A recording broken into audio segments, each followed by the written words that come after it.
Welcome to this world guide for Iron Flame. I made this to help make Iron Flame easier for you to actually see while you read. There are no plot spoilers here, but you will hear names, places, and bits of lore from the book. So if you want to go in completely blind, this video is not for you. With that out of the way, buckle up. We return to the imposing architecture of Basgiath War College, but its familiar halls now conceal a far more sinister reality. A ruthless new regime under Vice Commandant Varrish has transformed the academy into a crucible of torment, introducing the classified Rider Survival course, held in windowless, subterranean interrogation cells deep within the fortress foundations. Beneath the heavily regulated Scribe Quadrant archives, rumors persist of hidden sub-level vaults harboring Navarre's darkest, erased histories. Yet, Basgiath's most fiercely guarded secret lies even deeper. Down a spiral staircase in the northwest turret, and through a claustrophobic, hidden stone tunnel, opens a colossal, cavernous chamber exposed directly to the sky above. Here rests the Navarrian Wardstone, a massive, rune-carved pillar burning with black flames that serves as the fragile, beating heart of a kingdom on the brink of collapse. Hidden just beyond Basgiath's flight field, past a severe, snow-capped ridgeline, lies the Vale. It is a fiercely protected sanctuary, strictly off-limits to humankind, where the ancestral hatching grounds rest. Within its secluded primeval caves, adolescent dragons retreat to enter the dreamless sleep, a vulnerable period of rapid growth and development, carefully guarded by the elders. Meanwhile, the drums of war beat far beyond these sacred valleys. To the west lies Caldir, the capital of Navarre, serving as the seat of King Tauri's power and housing his heavily warded royal library. Yet the true conflicts spark far from the safety of the throne. To the east, perched high in the snow-tipped peaks of the Esben Mountains, stands the mammoth military outpost of Samara. Constructed entirely of imposing dark red stone, this fortress serves as a brutal frontline defense. Deep in its windowless lower levels, an excavated dirt floor fighting pit allows stationed riders to engage in relentless hand-to-hand combat to earn their weekend leave.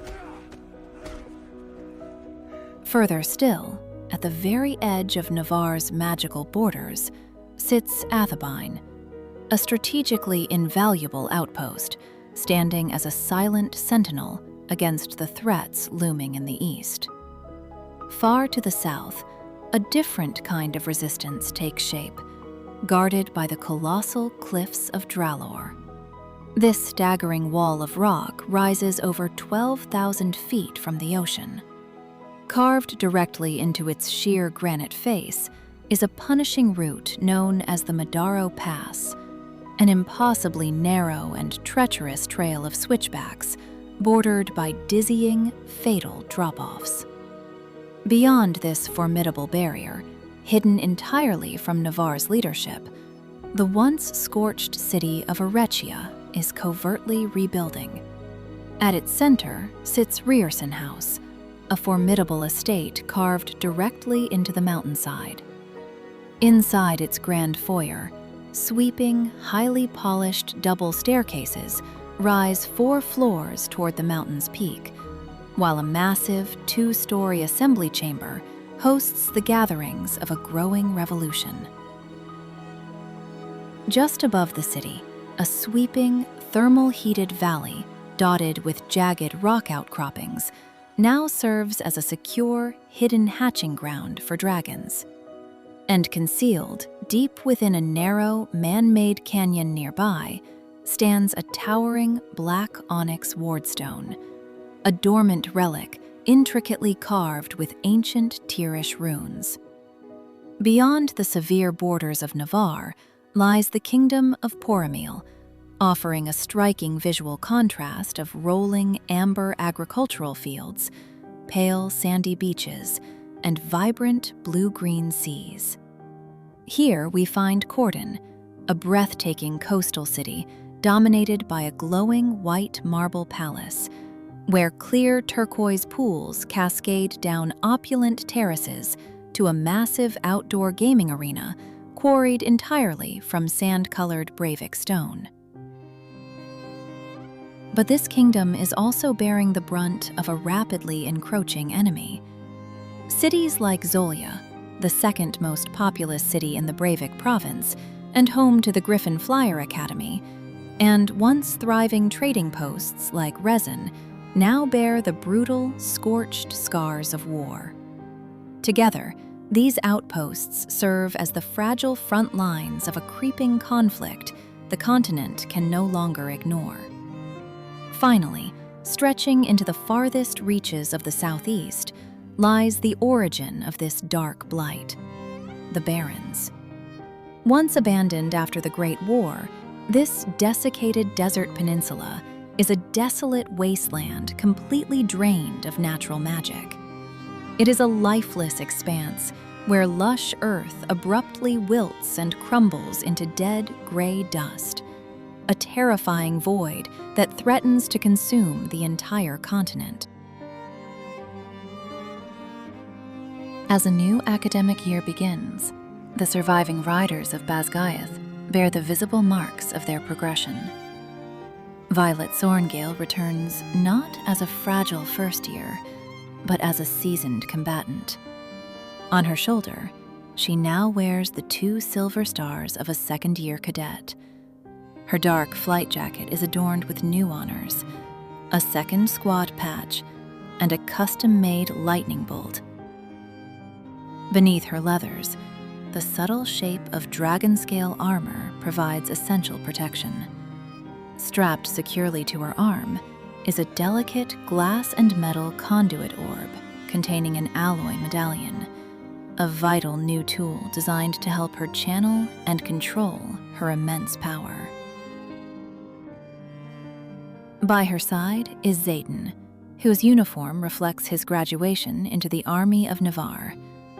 A single silver line marks his collar, declaring him a lieutenant.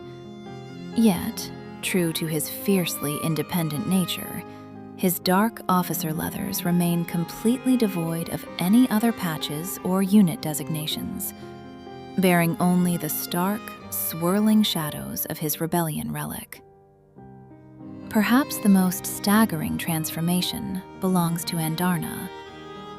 Waking from the dreamless sleep, she is no longer a small golden feathertail. She has emerged as a massive adolescent dragon, her scales now a deep, iridescent black that glimmers almost purple in the sunlight. Her physical features have evolved as well. Her snout is slightly more rounded.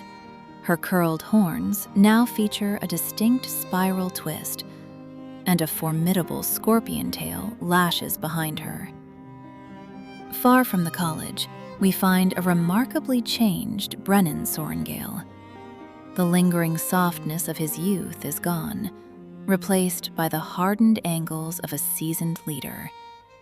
His brownish-red curls are now cropped close to his skull, and faint lines frame his observant, amber eyes. Back within the quadrant, Dain Atos now carries the heavy mantle of leadership, his wing leader insignia proudly displayed on his shoulder.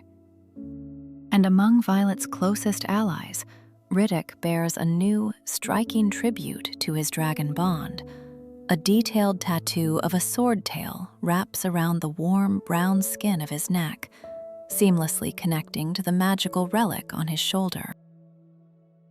Let's have a look at the fresh faces that step onto the parapet. We meet Sloane Mary, bearing the same sky-blue eyes, blonde hair, and dark rebellion relic as her fallen brother, Liam.